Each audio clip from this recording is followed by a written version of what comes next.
ॐ नमो भगवते वासुदेवाय।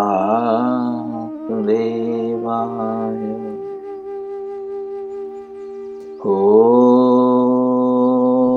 नमो भगवते वासुदेवाय।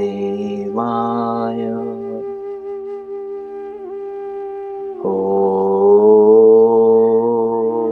नमो भगवते वासुदेवाय।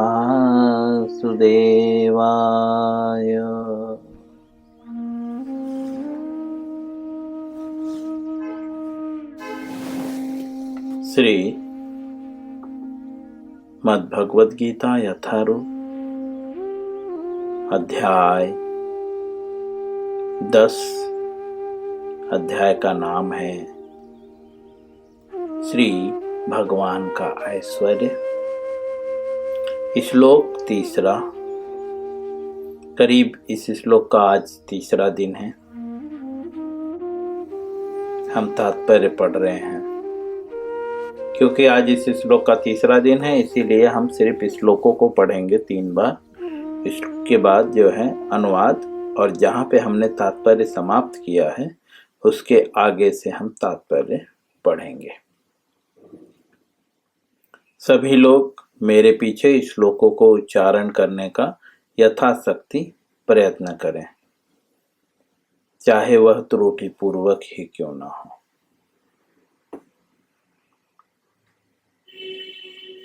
दसवें अध्याय का 3रा श्लोक। यो मां जमनादिं च वृत्तिलोक महेश्वरम् असम्मूढः स मतर्येषु सर्वपापैः प्रमुच्यते। पुनः यो मां जन्मनादि च वृत्तिलोकमहेश्वरम्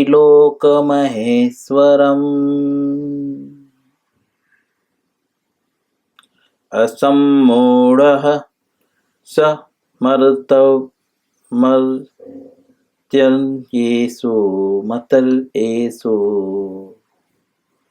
सर्वपापैः मुच्यते।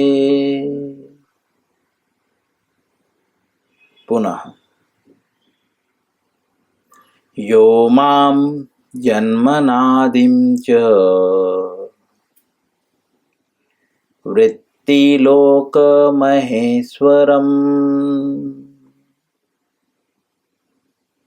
असम्मूढः समर्थयेषु सर्वपापैः प्रमुच्यते। अनुवाद। जो मुझे अजन्मा अनादि समस्त लोकों के स्वामी के रूप में जानता है, मनुष्यों में केवल वही मोह रहित और समस्त पापों से मुक्त होता है।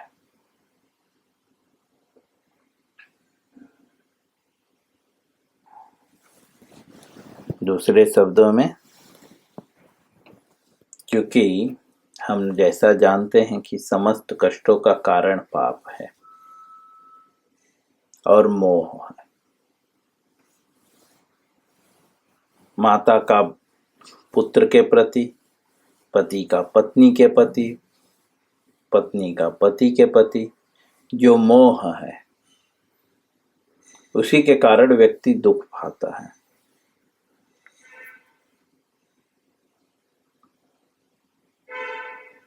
और पाप के कारण। लेकिन जो वास्तव में भगवान को जानता है वह मोह में नहीं पड़ता, क्योंकि वह जानता है यह संसार जो है शाश्वत नहीं है, अशाश्वत है।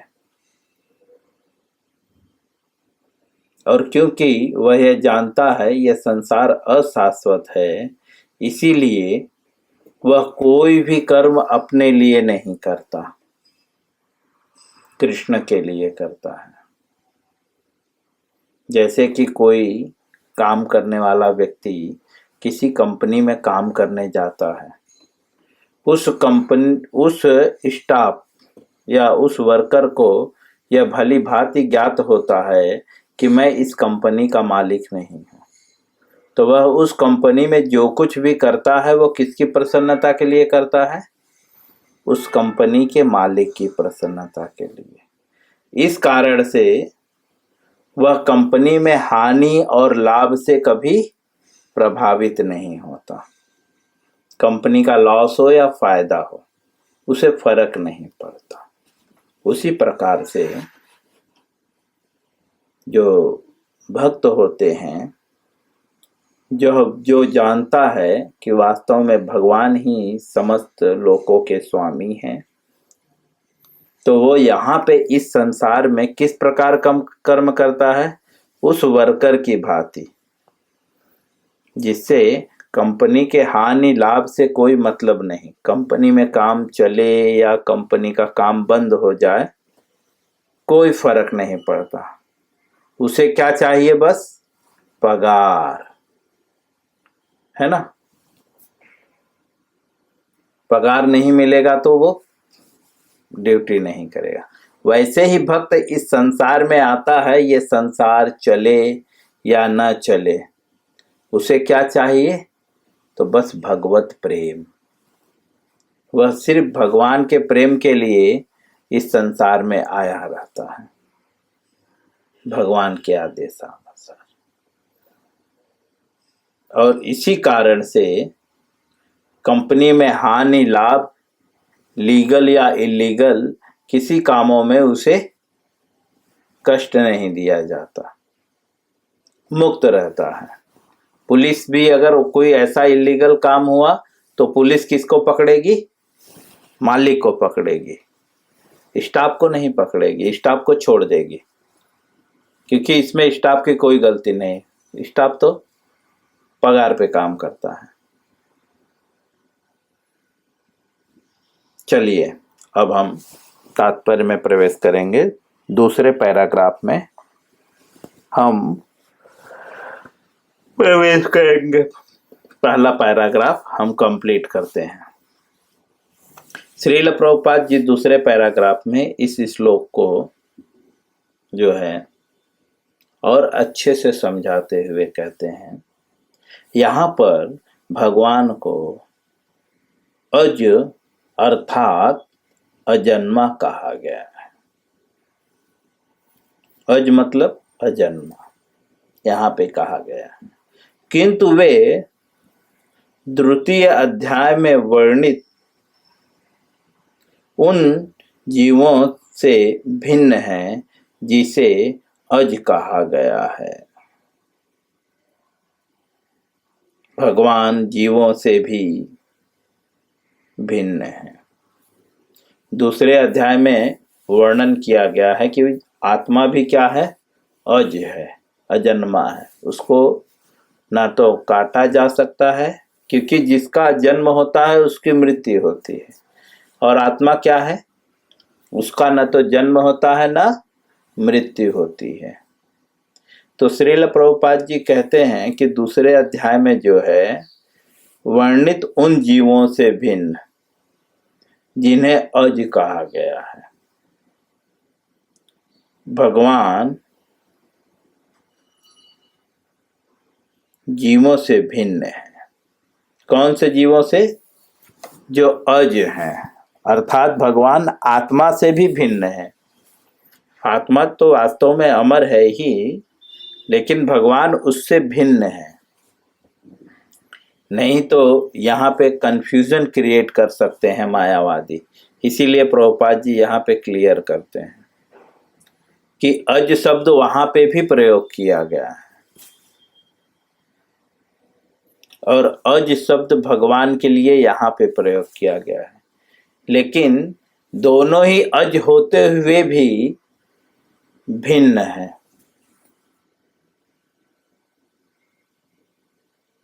आगे श्रील प्रभुपाद जी लिखते हैं कि कैसे भिन्न है। क्योंकि जीव भौतिक आसक्ति वश जन्म लेते तथा मरते रहते हैं। प्रभुपाद जी लिखते हैं क्या अंतर है, तो बोलते हैं आसक्ति। जीव जो है भौतिक जगत में आसक्त हो जाता है, लेकिन भगवान नहीं आसक्त होते, यह अंतर है। और जीव क्योंकि भौतिक जगत में आसक्त हो जाता है, जिसके कारण जो है वह जन्म लेता है और मरता है। तो जन्म और मृत्यु का कारण क्या है? अटैचमेंट, आसक्ति। आसक्ति कैसे आती है? ध्यायतो विषयान पुंसान् संगत्ते सुपजायते। इंद्रिय विषयों का चिंतन करने से जो है इंद्रियों में आसक्ति उत्पन्न हो जाती है। दूसरे शब्दों में भगवान इंद्रिय विषयों का चिंतन नहीं करते हैं,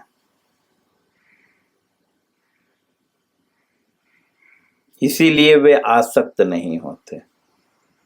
अर्थात भगवान भी वह कार्य नहीं करते जो सेल्फ सेंस ग्रेटिफिकेशंस के लिए होता है।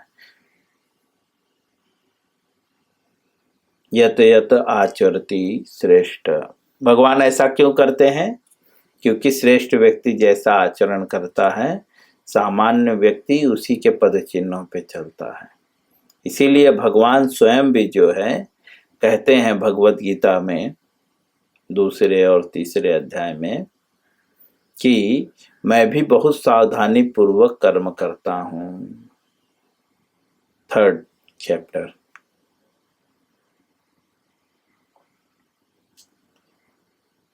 मुझे कोई भी कर्म करने की जरूरत नहीं है, तो भी मैं कर्म करता हूं। क्यों? क्योंकि मैं जैसा करूंगा, सामाजिक एक स्थिति है कि हर व्यक्ति श्रेष्ठ व्यक्ति का पालन करता है। कल जब से वेस्ट बंगाल में चल रहा है युद्ध, अंदर झगड़ा चल रहा है, हिंदुओं को लोग मार रहे हैं, तो कुछ कुछ कॉल आए, कुछ कुछ मैसेज आए, प्रभु जी हमें शास्त्र के साथ शस्त्र को धारण करना पड़ेगा। मैंने उसका ऑडियो रिकॉर्डिंग भी भेजा था एक जन का।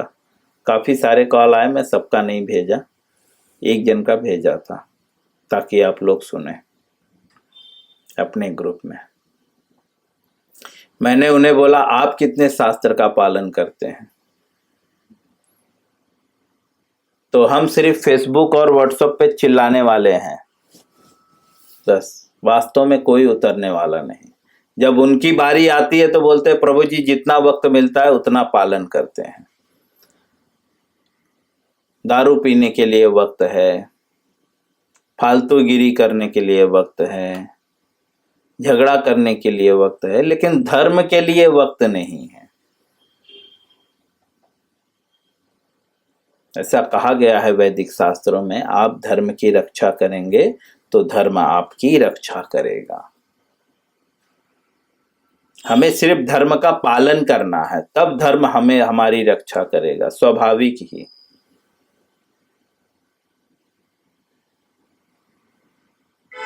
यह भ्रम है। यहाँ पे अर्जुन भी जो है सिर्फ उसने अपने धर्म का पालन किया। अर्जुन क्षत्रिय था तो क्षत्रिय धर्म का पालन किया, भगवान के आदेशानुसार। तत्विद्धि परिप्रातेन परिप्रश्नेन सेवया उपदच्छन्ति ते ज्ञानम ज्ञानिनः तत्त्वदर्शिनः। गुरु के आदेश से। क्यों? क्योंकि भगवान को ही अर्जुन ने गुरु मान लिया। क्योंकि उस समय भगवान उपस्थित थे, इसीलिए उन्होंने भगवान को गुरु माना। वर्तमान समय में भगवान, वास्तव में हर जगह भगवान उपस्थित हैं, लेकिन हम अयोग्य हैं। इसीलिए शास्त्रों में कहा गया है, साधु संतों का कहना है कि हम तो भगवान को प्रत्यक्ष देख नहीं पा रहे हैं, इतने अयोग्य हैं, तो कैसे किसका ध्यान करें। तो संतों का कहना है ध्यान मूलम गुरुर्मूर्ति। कहते हैं कि भगवान को अगर आप नहीं देख सकते तो गुरु का ध्यान करो, गुरु के रूप का चिंतन करो। बोलते हैं ध्यान मूलम गुरुर्मूर्ति। फिर पूजा किसकी करूं, क्योंकि भगवान तो कोई बोल रहा है ये भगवान है, कोई बोल रहा है वो भगवान है। अगर आप कंफ्यूज हैं तो बोलते फिर पूजा किसके करें, तो बोलते हैं पूजा मूलम गुरुर पदम, गुरु की पूजा को लो। बोलते हैं तो फिर क्या जप करें, क्या उच्चारण करें। बोलते हैं मंत्र मूलम गुरुर्वाक्यम, जो गुरु आपको बता देता है बस वही आपके लिए मंत्र हो जाना चाहिए। बोलते हैं तो फिर मोक्ष कैसे प्राप्त होगा। सब बोलते हैं भगवान का दर्शन करने से मोक्ष प्राप्त होता है, तो बोलते हैं मोक्ष मूलम गुरु कृपा। अगर गुरु की कृपा होगी तो मोक्ष मिल जाएगा। लेकिन गुरु कैसा होना चाहिए वो भगवत गीता में स्पष्ट बताया जा चुका है। ठीक है, किसी को भी ऐसे ही चलते फिरते गुरु मत मान लीजिएगा। जैसे हम कोई बोलते हैं कि यार हमें एक अच्छा मोबाइल चाहिए, तो हम पहले सेलेक्ट करते हैं कंपनी कैसी है ना, कौन से ब्रांड की है, उसका फीडबैक कैसा है, एक्चुअली जो कह रहा है वो मोबाइल में है कि नहीं है ना। ऑन करके देखते हैं, पहले उसका सैंपल पीस देखते हैं, चेक करते हैं उसे।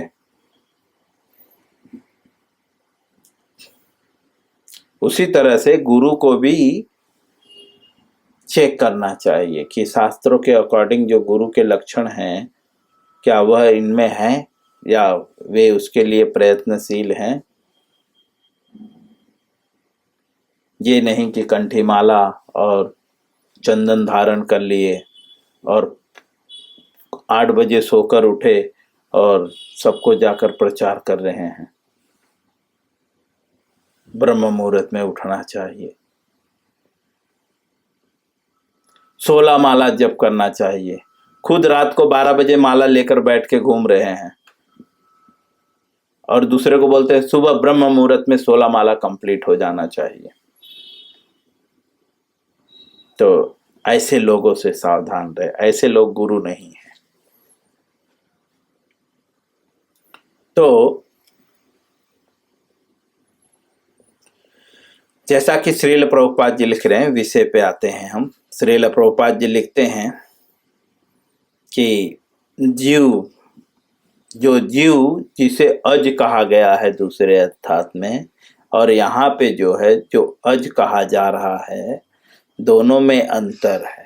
क्या अंतर है, बोलते हैं जीव आसक्त हो जाता है भौतिक जगत में, क्योंकि वो इंद्रिय विषयों का चिंतन करता है, इस कारण से वो आसक्त हो जाता है।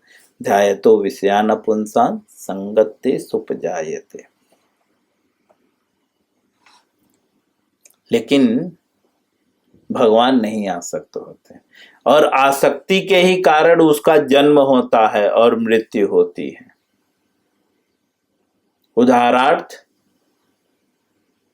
राजा भरत है ना, बहुत अच्छे भक्त थे, लेकिन एक मृग के प्रति आसक्त हो गए तो उनको दोबारा जन्म लेना पड़ा,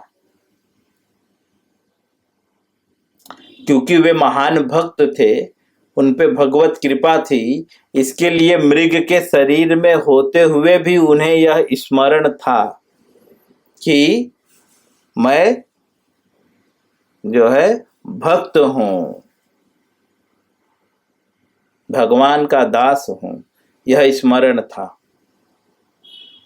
उसके बाद जब मृग का शरीर छोड़ा तो वे जब जड़ भरत के रूप में जन्म लिए तो भी उन्हें जो है स्मरण था कि मैं इसके पूर्व जन्म में जो है राजा था, जिस नाम से ये भारत नाम पड़ा। जब रहुगण और जड़ भरत का संवाद होता है तो जड़ भरत जी जो है रहुगण, राजा रहुगण को उपदेश देते हैं और वे पहले बताते हैं कि तुम जो इतरा रहे हो ये तो हमारे राज्य के सामने कुछ भी नहीं। आज जिस नाम से आप इस धरा को जान रहे हो, जिसे भारत कह रहे हो, ठीक है, मैं वही भरत हूं, वे बताते हैं। तो उन्हें ज्ञान था, नॉलेज था, उसे उन्हें स्मरण था कि मैंने इसे पूर्व जन्म में क्या किया था। कारण क्यों स्मरण था? क्योंकि वे भक्त थे, लेकिन तो भी एक मृग के प्रति आसक्त होने के कारण उन्हें भी जन्म लेना पड़ा। इसीलिए ऐसा मत सोचिए कि हम भक्ति कर रहे हैं बट विषयों के प्रति आसक्त हैं तो हमारा जन्म नहीं होगा। जब तक आप डिटैच नहीं होंगे तब तक बार बार आपको जन्म लेना पड़ेगा। श्रील प्रभुपाद जी लिखते हैं, बद्ध जीव अपना शरीर बदलते रहते हैं। और दूसरा अंतर क्या है? बोलते जो बद्ध जीव होते हैं, बद्ध जीव मतलब जो भौतिक जगत में आसक्त होते हैं, वे लोग अपना शरीर बदलते रहते हैं। किंतु भगवान का शरीर परिवर्तनशील नहीं है। भगवान और जीव के अज शब्द का जो प्रयोग किया गया है, दोनों में यही अंतर है कि भगवान का शरीर जो है परिवर्तनशील नहीं है।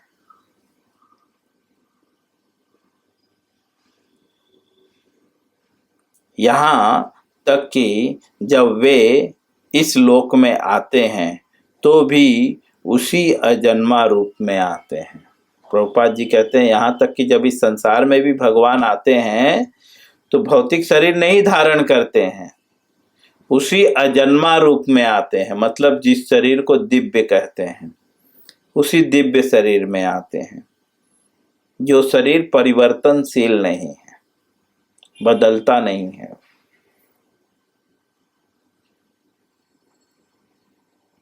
इसलिए चौथे अध्याय में कहा गया है कि भगवान अपनी अतरंगा शक्ति के कारण अपराशक्ति माया के अधीन नहीं है।